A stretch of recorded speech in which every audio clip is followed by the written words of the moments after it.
What are we doing today? Wooden truck ramps.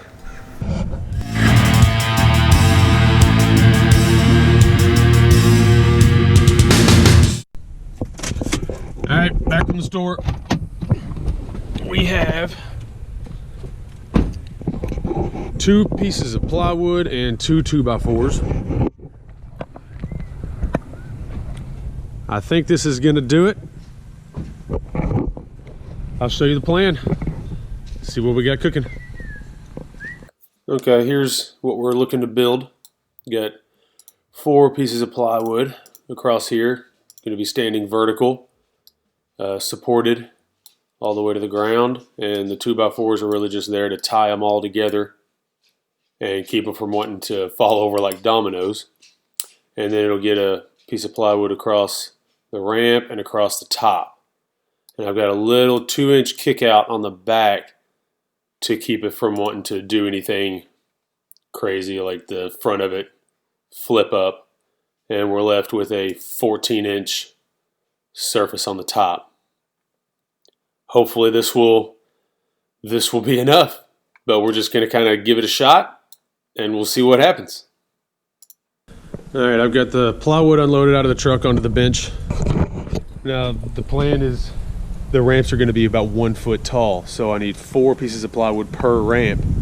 I've got an 8-foot sheet of plywood, so I should be able to get all 8 of them out of it as long as I leave enough width for my saw blade. So we're going to cut this up into 1-foot strips, and then after that we'll notch it for the ramp portion of it. That's good.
Now that pair is cut, I'll use that pair to transfer the template onto the other 3 pairs, and then everything should be very, very closely matched so we don't get any rock out of it when we've got a load on it.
obviously worked. That would have made for an interesting video had it not worked.